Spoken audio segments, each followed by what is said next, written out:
Hey, hello everyone, welcome back. So as always, I'm going to be talking about some medical topic, and if you like this channel, please subscribe, click the bell so that you get the reminders that when I post something you will get an email, a notification to tell you there's a new video, so you can go and watch, and it will help to share this information around. So what I'm just trying to spread information, help people, and increase the knowledge about health and increase people's health all around.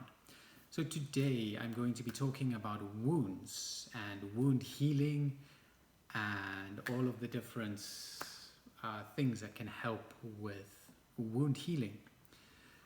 So I'm not going to go into too much detail because there's an incredible amount of information around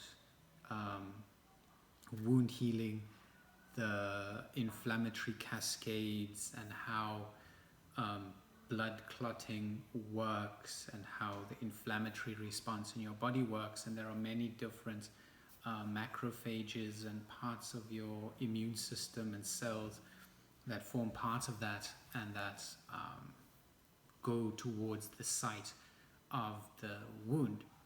So first of all, there are different kinds of wounds. There are just the surface wounds like a scratch or a shallow cut.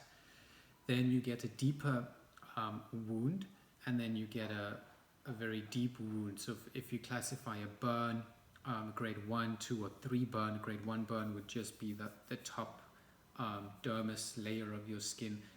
Second grade will go into the deeper dermis, and then the grade 3 would go into the fatty layer and the muscle layer.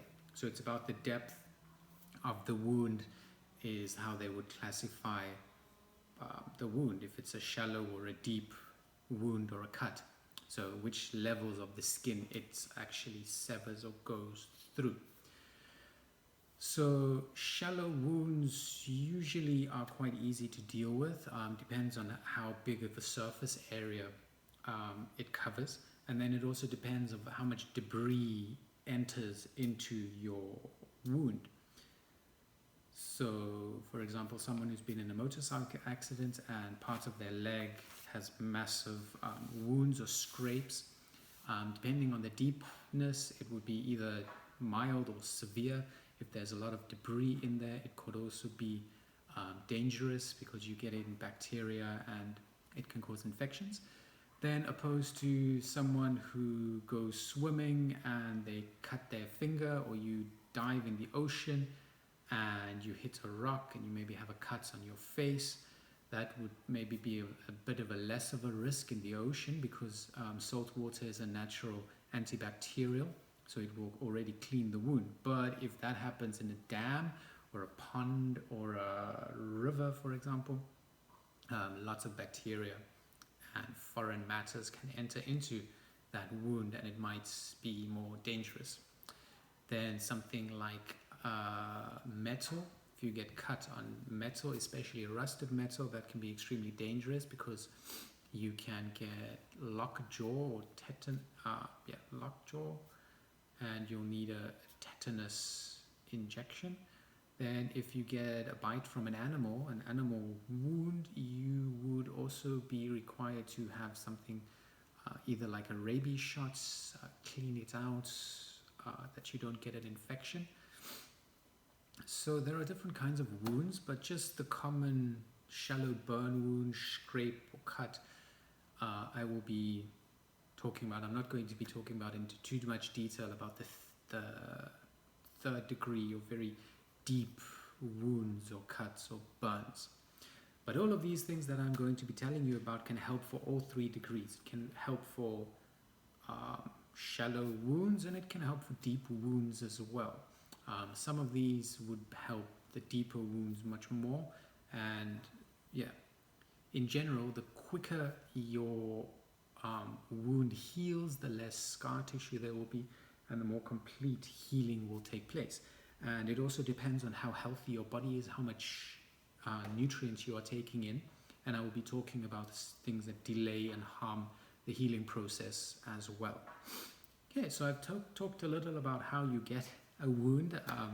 This is not really a set manner in which you get it. There are many different ways.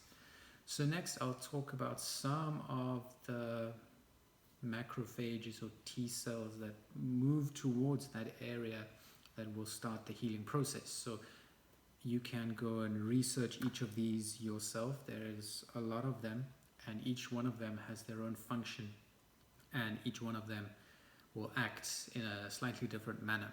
So there's interleukin 1 alpha, interleukin 1 beta, interleukin 6, tumor necrosis factor alpha or TNF alpha, PGE2, then there's also nitric oxide. So these all move towards that site to start or initiate the healing. Then another nutrient that's extremely important for wound healing that helps with the coagulation process is vitamin K. Then also growth factors, and then also things that help your collagen, help to boost collagen making or proliferation, and also things that help your extracellular matrix, so your skin, to heal. So now, when you have the injury or the wound, there are 4 phases so that move toward total healing. So the first phase of healing is coagulation. So that happens minutes or even seconds after you've had this injury. So the coagulation there's a platelet aggregation, so platelets move toward this area, and then there's a vasoconstriction, meaning your body wants to stop the blood flow, because if you have a cut, your blood is going to be exiting your body and you don't want that, because if you lose too much blood, you will die because you do not have enough blood. So your body is going to try and stop that, so it's going to stop blood going to that area. So your body will want to cover that area and stop the blood flow as quickly as possible. So hence vasoconstriction, platelet aggregation, and also growth factor will be secreted because you want cellular growth in that area, and your body is going to be making a lot of the inflammatory cells, the ones that I've mentioned, to send to that area to go and heal and repair that damage, because in essence it's a damaged spot. So it's almost like you take an axe to a wall and you make a cut or a hole in the wall. What are you going to do? You're going to patch that with cement, for example. So that's what your body will want to do. It will want to patch it. The way your body patches it is with a scab. So that coagulation. So that's the first phase. So the second phase is inflammation. So your body is going to send, when it's now a closed area, it's going to send inflammation, because inflammation causes more blood flow. So at first you restrict the blood flow, then you increase the blood flow, so you want more blood flow to that area, and then it's going to send more of these macrophages there, and the macrophages will also kill the microbes, and it will kill the tissue that has been harmed, and then remove it. Remove the debris, remove the dead tissue, and remove all the harmful things that are found in this injury. So this happens hours or days after the injury, and then neutrophils will also be sent there, which are part of your immune system, so to take away all of the possible harmful bacteria and things that might cause infection. So those are the first 2 phases. So the first 2 phases is basically to close up the wound, start a scab, the scabbing process, and kill everything that might be a harm to your body. Then the third stage is when your body starts the renewal process. So this is called proliferation. So it's a re-epithelialization. So your epithelium is your skin layer. So basically it's a skin cell regeneration, so building new skin. So that's why there's a growth factor that's secreted. That's why your nitric oxide is also going there. That's why you're killing the microbes, and that's why you're killing off the damaged cells as well. So that when you are repairing this injury, that you have a healing taking place, so that there's no scar, no damaged tissue, no damaged cells, so that you can form new skin over this. Then there's going to be a fibroblast proliferation, meaning scab formation. So scab formation is basically taking away the damaged parts toward the middle, and around the edges it will form new cells. So you'll see your scab, well, it might start out big, but it will grow smaller and smaller and smaller, because on the outside your body is creating new skin, new cells, and it's pushing the damaged cells toward the inside, and it may be phagocytosing them, meaning killing or eating those cells, and they will be expelled through your excretory system, so either in your urine or your feces. Then you're going to have collagen synthesis and extracellular matrix or skin cell synthesis, so building of new skin and tissue, so to form your granular tissue. And there will also be a resolution of inflammation, so inflammation will come down, will stop. So you want a spike in initial inflammation to send lots of cells there to kill all the bacteria. Then you want the inflammation to reduce, to decrease, so that healing can take place. When there's constant inflammation, a wound is not going to heal. So we'll talk about that later. If your body is in an inflammatory state, your wounds will take longer to heal. You want a short period of time of healing. If it takes too long, your body is in an inflammatory state. You need to decrease that inflammation. If your body is in an inflammatory state, wounds cannot heal. That is an extremely important idea. Disease is caused in part by inflammation. If there's inflammation in your body will not heal sufficiently. Okay, that is an important message. So please remember that. If that's the only thing you remember, inflammation causes disease. Inflammation is harmful. Your body cannot heal if it is inflamed. Okay. Then it also is angiogenesis in the proliferation phase 3. So basically cellular healing. Then in phase 4 is remodeling, so removing the scab basically, and then completely healing that injury. So again, collagen, extracellular matrix formation and remodeling, so to heal this damaged area. So the fibroblast or the scab will be what's called apoptosed or phagocytosed or eaten up by your body. So it will take that back in, use what it can and expel what it cannot. So those are the 4 phases of healing and injury. So if there's inflammation, if there's infection, if there's sepsis, if there is bacterial growth, this will take much longer. It can take up to years, and that is extremely harmful to your body. You want to heal things quickly. So chronic wounds, once something becomes chronic, it's an extremely high risk for sepsis and infection and scar tissue formation. So next, I've talked about now what happens in the wound, how it heals. Now I'm going to talk about things that inhibit or stop the healing process. So as I've said, an inflammatory diet, so something that increases inflammation, or an inflammatory lifestyle. So things like smoking, drinking alcohol, those two damage your cells even more, and they stop the healing process from continuing. Pollution will stop the healing process. So air pollution, water pollution, chemical pollution in your house, toxic cleaning products can stop healing because it's increasing the inflammation in your body. Stress can decrease healing.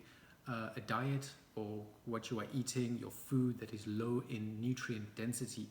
So if you're eating foods that are low nutrient densities, so for example a lot of grains, so like white rice, white bread, white flours, white like millipap for those in South Africa, those are low nutrient dense foods.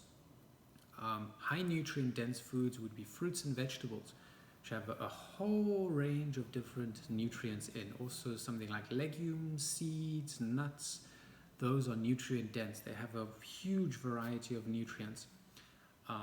Then also another one, animal products and dairy products, they are not nutrient dense at all, and they also increase the inflammation in your body, and they also attract all of your energy into digestion, and it will take away the factors to the rest of your body if you are needing to heal another part of your body.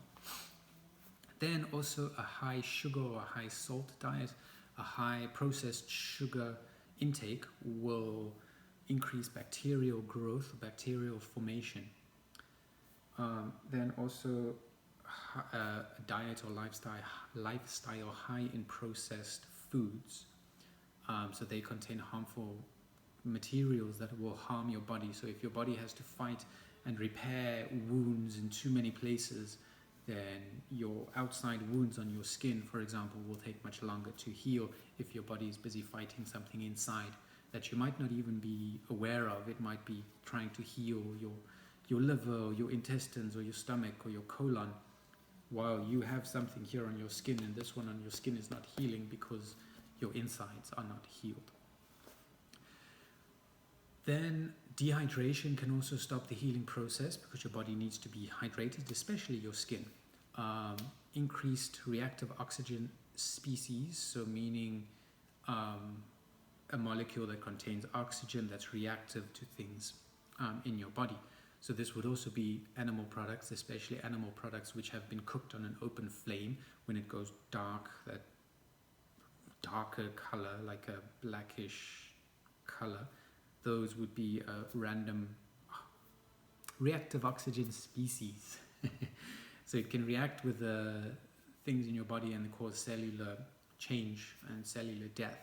Also high cytokine levels in your body will not facilitate healing. So this is also stress.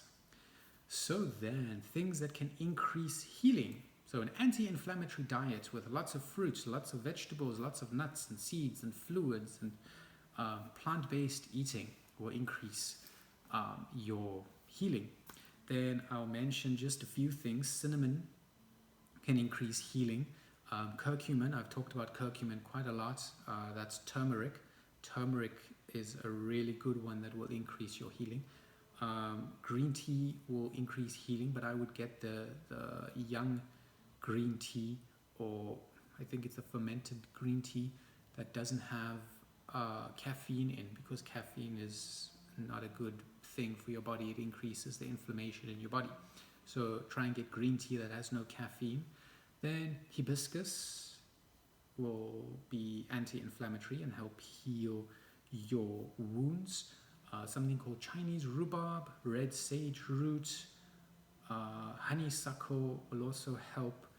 Mouton peony, there's astragalus root, safflower. So there are a range of different products that can help with the healing of wounds.